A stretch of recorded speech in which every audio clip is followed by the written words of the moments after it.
Henry II of England, 1133 to 1189, the first Plantagenet king, was a transformative figure in medieval Europe. In 1147, at just 14, Henry embarked on his first independent military campaign to assert his family's claim to the English throne.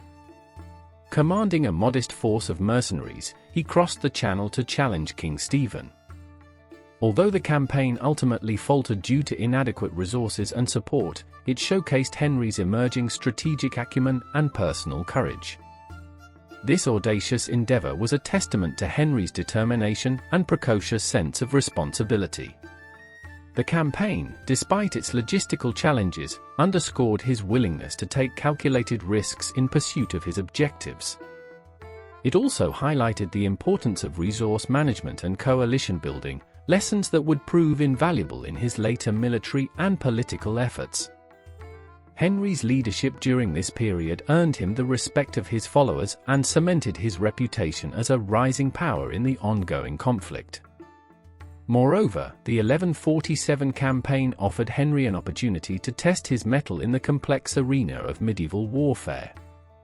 From coordinating the movement of his forces to negotiating with potential allies, Henry demonstrated an aptitude for strategic thinking that belied his youth.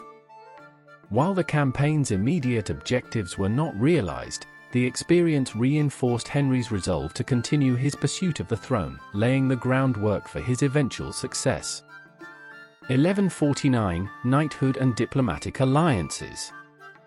In 1149, a pivotal moment in Henry's early career unfolded when he was knighted by King David I of Scotland in Carlisle. This act was far more than a ceremonial milestone. It was a calculated assertion of legitimacy and a strategic alliance between the Angevin and Scottish crowns. By securing David's support, Henry bolstered his position against Stephen and reinforced his claim to the English throne. The knighthood also carried broader implications for Henry's development as a leader. It conferred upon him the recognition necessary to command greater respect among the Anglo-Norman barons. Additionally, this episode highlighted the significance of medieval political networks, where personal relationships and symbolic gestures played critical roles in cementing authority and alliances. For Henry, the ceremony symbolized his transition from a precocious youth to a leader ready to engage in the high-stakes world of medieval politics. Appearance and personality. Contemporary descriptions. Contemporaries such as Gerald of Wales and Walter Map provide vivid insights into Henry's physical presence and temperament. Gerald described him as of medium height, with a robust and muscular build, exuding vitality and strength. His unruly red hair, inherited from his Norman lineage, was emblematic of his restless and energetic disposition. Walter Map remarked on his piercing grey eyes, which conveyed both intelligence and intensity, traits that often left a lasting impression on those who encountered him. Henry's demeanor was equally distinctive. Known for his boundless energy, he was often described as physically incapable of remaining still. This relentless activity was a double-edged sword. While it fueled his tireless work ethic, it also contributed to impulsive decisions.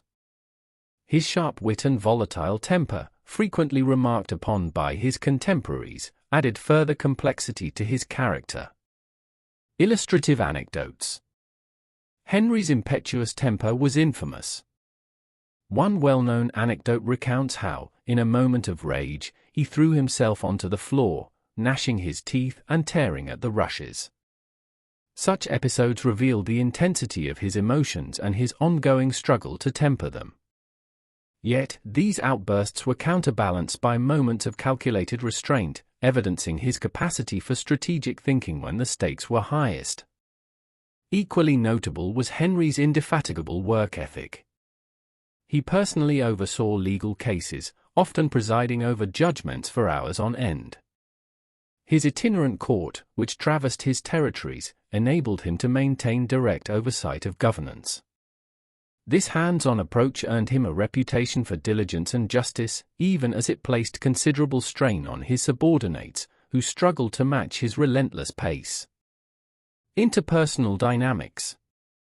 Henry's personality significantly shaped his relationships with key figures in his life.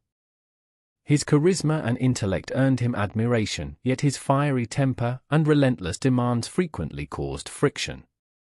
Within his family, his authoritarian tendencies led to deep-seated conflicts with his wife, Eleanor of Aquitaine, and his sons, who resented his efforts to control their futures.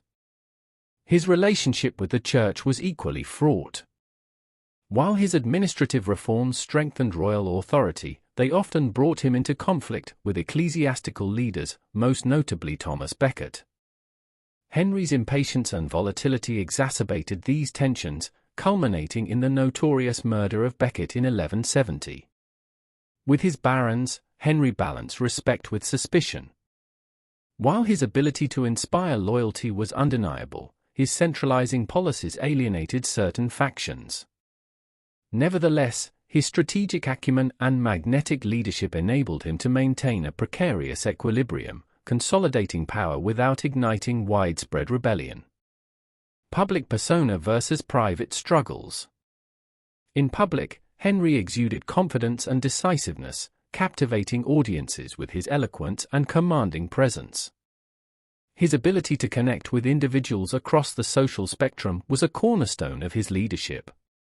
However, his public composure often masked private turmoil.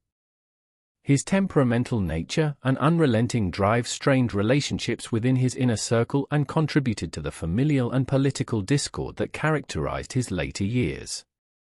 By 1149, Henry had already demonstrated many of the attributes that would define his reign: strategic brilliance, an unwavering commitment to justice, and an unyielding determination to assert his authority. These early experiences not only prepared him to claim the English crown but also forged the foundation of one of medieval Europe's most consequential reigns. Thanks for listening.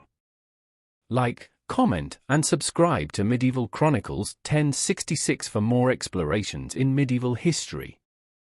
Stay curious.